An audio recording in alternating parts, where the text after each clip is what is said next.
Good morning friends, welcome to study Pathshala. आइए शुरू करते हैं आज का सेशन। तो आज के हमारे प्राइम टॉपिक्स होंगे बांग्लादेश वायलेंस को यहाँ पर डिस्कस किया जाएगा कि कैसे वहाँ पे हिंदू माइनॉरिटी को टारगेट किया गया है।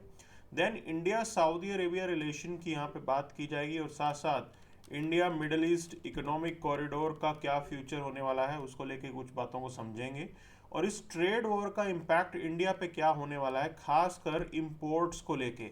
तो क्या हमारे यहाँ पे इंपोर्ट्स में एक मेजर सर्ज आने वाला है, मतलब चाइना क्या डंप करने वाला है अपने products. And then stem cell therapy से हम पार्किंसन डिजीज का भी इलाज कर सकते हैं।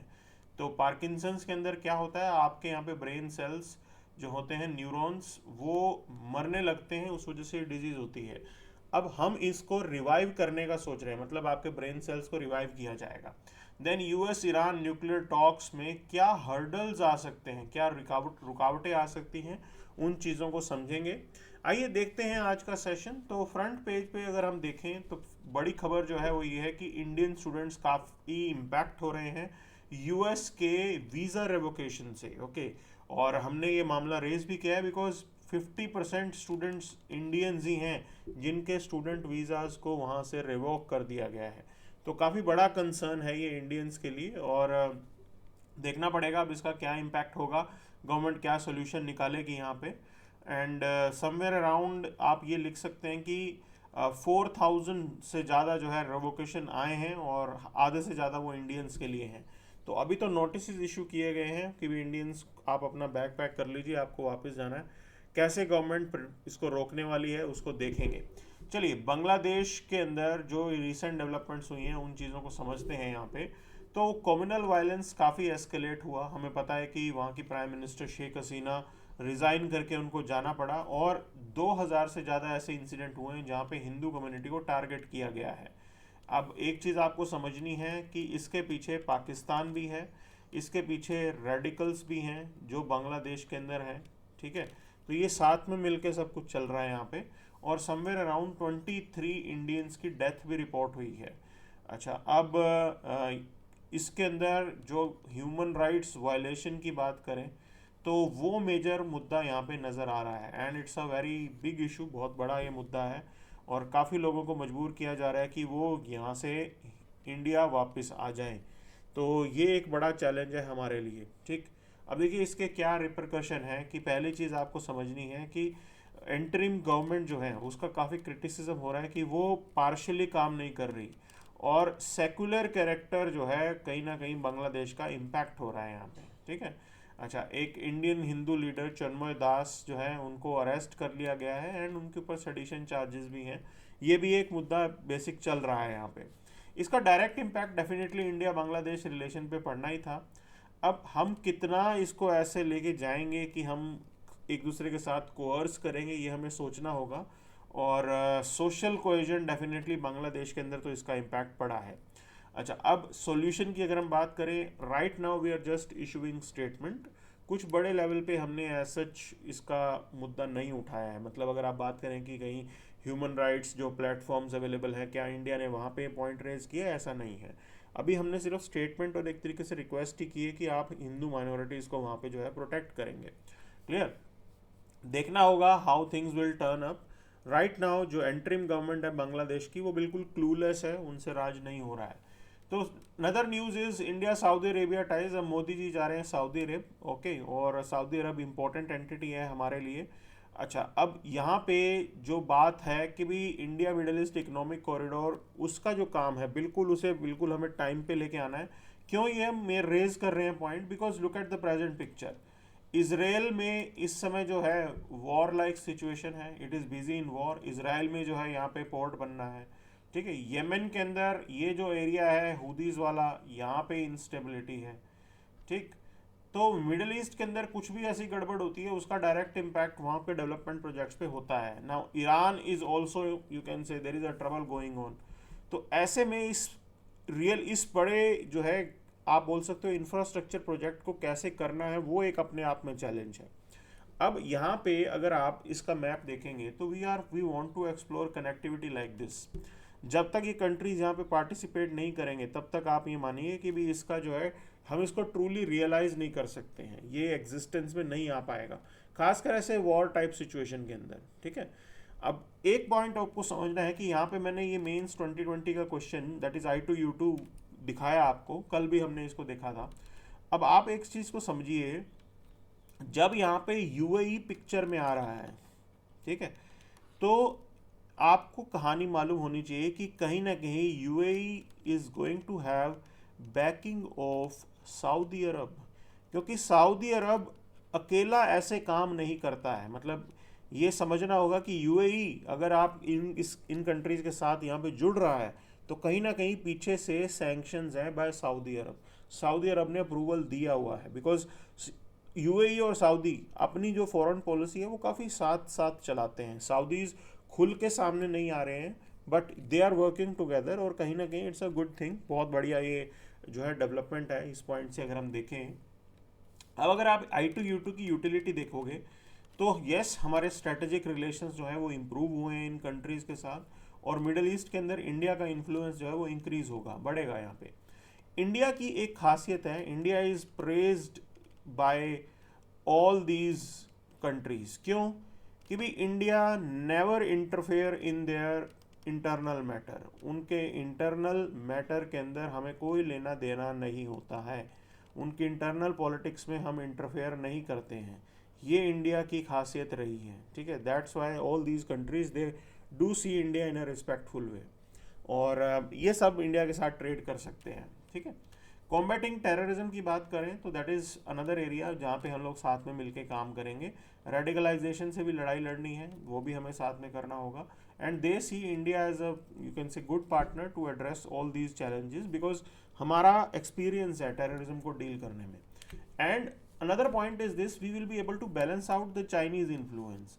अब ये डिफिकल्ट है because China is putting up you can say heavy money in you can infrastructure, तो हम उस तरीके से तो अभी तक उतने लेवल पे नहीं पहुंचे हैं, but definitely diplomatically you can say we will be in a position to balance out Chinese.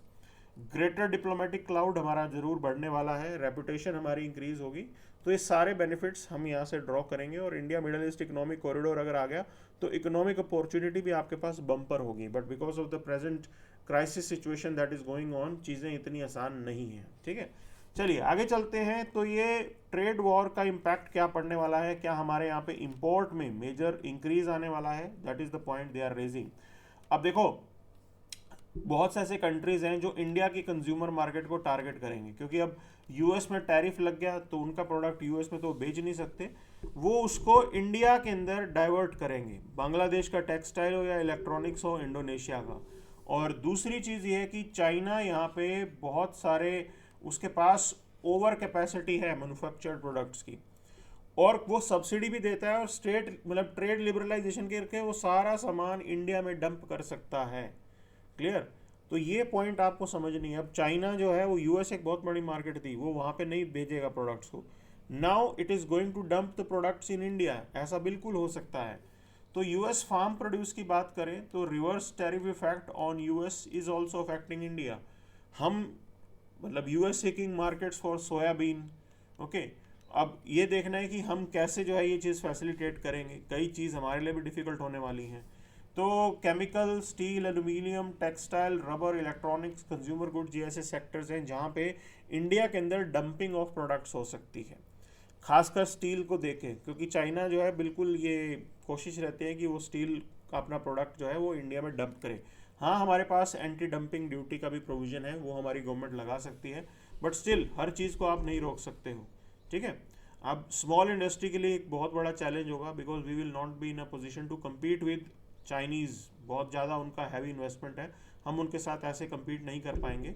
और dumping risk definitely will be there, बिल्कुल है यहाँ पे। चाइना से, कोरिया से, यूरोप से जो चीज़ें यहाँ पर डंप की जाएंगी, बिल्कुल उसका रिस्क हमारे यहाँ पे होगा कि हमारी डोमेस्टिक इंडस्ट्री उससे डैमेज हो सकती है। तो we have to find solutions, और मिनिस्ट्री ऑफ जो कॉमर्स है उसको ज़रूर यहाँ पे प्रोएक्टिवली देखना चाहिए कि इस टाइप के डेवलपमेंट्स हो तो हमारे यहाँ पे जो लोकल हमारे प्रोड्यूसर्स हैं, मैन्युफैक्चरर्स हैं, उनको प्रोडक्शन ज़रूर मिले। ठीक है, अब देखिए स्टेम सेल थेरेपी की बात करें तो कैसे ये पार्किंसन डिजीज़ को प्रोटेक्ट करेगा, बचाएगा। तो पहली चीज़ ये है कि स्टेम सेल्स जब हम देखते हैं, ठीक है, तो यहाँ पे एम्ब्रियोनिक स्टेम सेल्स होते हैं और दूसरे होते हैं आपके मैच्योर स्टेम सेल्स। ठीक है, अब एम्ब्रियोनिक स्टेम सेल्स जो होते हैं वो प्लूरीपोटेंट होते हैं, मतलब वो multiple types of stem cells में बन सकते हैं, उनसे मल्टीपल टाइप्स के स्टेम सेल्स बनाए जा सकते हैं। जो मैच्योर स्टेम सेल्स हैं वो एक पर्टिकुलर टाइप का स्टेम सेल ही रिलीज करेंगे, मतलब आपकी स्किन के जो मैच्योर स्टेम सेल्स होंगे उनसे सिर्फ स्किन के ही सेल्स बनाए जा सकेंगे। जबकि एम्ब्रियोनिक स्टेम सेल्स ऐसे हैं जिनसे आप स्किन के बना लो, उससे आप हार्ट के सेल्स बना लो, उससे आप आपकी किडनी के सेल्स बना लो। सो ये एम्ब्रियोनिक स्टेम सेल्स हैं जो उसे हम प्लूरीपोटेंट बोल रहे हैं, कि multiple types of stem cells में वो बनाए जा सकते हैं। अब ये थेरेपी क्या कर रही है, देखिए इन्होंने बहुत क्वेश्चन भी पूछा है 2017 में कि ल्यूकीमिया, थैलेसीमिया मतलब ब्लड कैंसर वगैरह में इसका इस्तेमाल किया जाता है, बेसिकली ब्लड को जनरेट करने में। ठीक है, अब यहाँ पे पार्किंसन डिजीज के केस में भी आप इसको यूज कर सकते हो। पार्किंसंस होता क्यों है, क्योंकि ओवर द टाइम आपके जो न्यूरॉन्स हैं, ब्रेन के जो सेल्स हैं वो डेड हो जाते हैं, अब वो रीजनरेट नहीं हो रहे होते। ऐसे केस के अंदर हम इन प्लूरीपोटेंट स्टेम सेल्स का इस्तेमाल करके आपके न्यूरॉन सेल्स को दोबारा रिवाइव कर सकते हैं, जिससे आपकी जो प्रॉब्लम है वो सॉल्व हो जाएगी। क्लियर? तो पार्किंसन डिजीज़ का हमने देखा यहाँ पे, ये न्यूरो डिजेनरेटिव डिजीज़ है और आपके यहाँ पे जो न्यूरॉन्स हैं वो डैमेज हो जाते हैं, जिससे आपके ब्रेन में डोपामाइन वगैरह रिलीज़ नहीं होता। तो हम यहाँ पे जो स्टेम सेल्स लगाएंगे उनसे दोबारा इन न्यूरॉन्स को आप रिवाइव करेंगे ताकि डोपामाइन जो है वो रिलीज़ हो सके। ठीक है, अब डोपामाइन अगर मान लीजिए रिलीज़ नहीं हो रहा है तो उससे आपकी पूरे ब्रेन की कोऑर्डिनेशन बिगड़ जाती है, आपको डिजीज़ अलग अलग टाइप की होने लगती है, ट्रेमर्स आते हैं, रिजिडिटी आती हैं। ठीक है, आप ब्रेडी काइनेसिया बोलते हैं इसे, that is slowness of movement, वो आपको जो है यहाँ पे झेलना पड़ता है। तो ये स्टेम सेल थेरेपी जो है ये ज़रूर एक हेल्पफुल सोल्यूशन है हमारे यहाँ पे। क्लियर?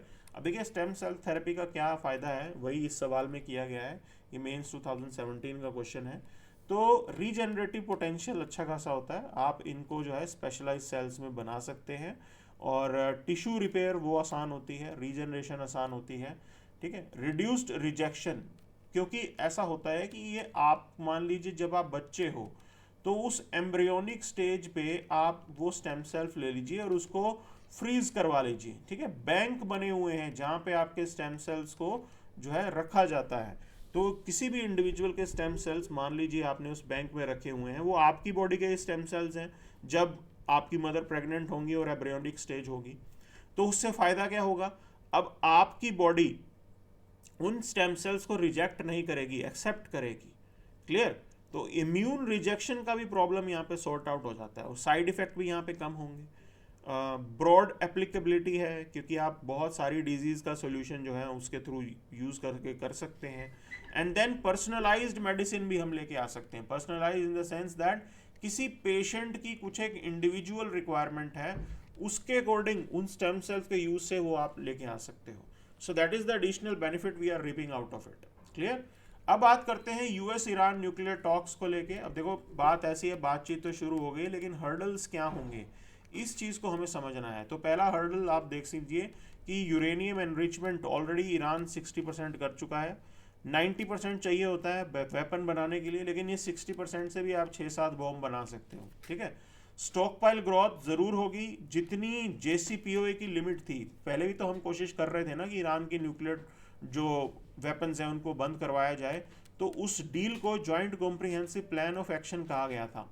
ठीक, जितनी पहली लिमिट थी उससे बहुत ज़्यादा एनरिचमेंट यहाँ पे ईरान एट प्रेजेंट कर चुका है।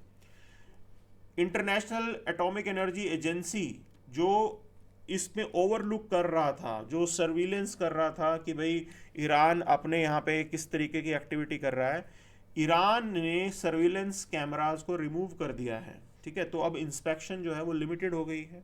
सीधा इम्पैक्ट पड़ेगा कि अब ईरान कह रहा है कि पहले सैंक्शंस लिफ्ट करो, यूएस कह रहा है कि पहले न्यूक्लियर प्रोग्राम रोल बैक करो। तो ये वो सिचुएशन है कि पहले कौन ब्लिंक करेगा, पहले आपका कहानी चल रही है यहाँ पे।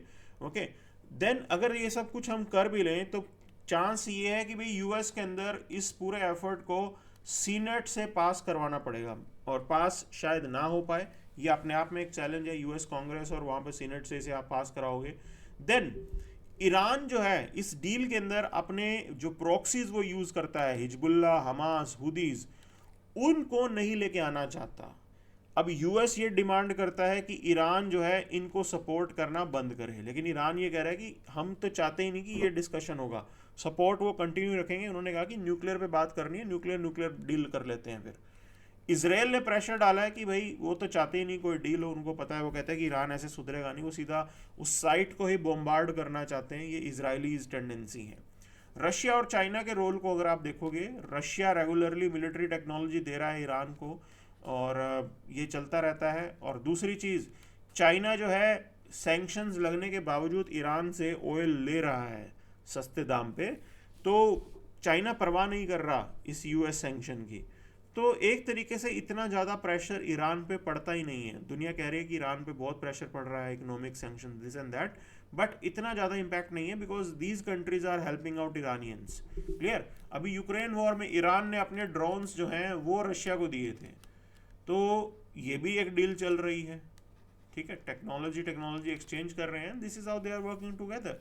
सैंक्शंस और इकोनॉमिक स्टेलमेट की बात करें तो यूएस ने डिमांड की है कि ईरान अपना सारा एनरिचमेंट रोक दे। ईरान कह रहा है कि पहले सैंक्शन जो है तुम हटाओ।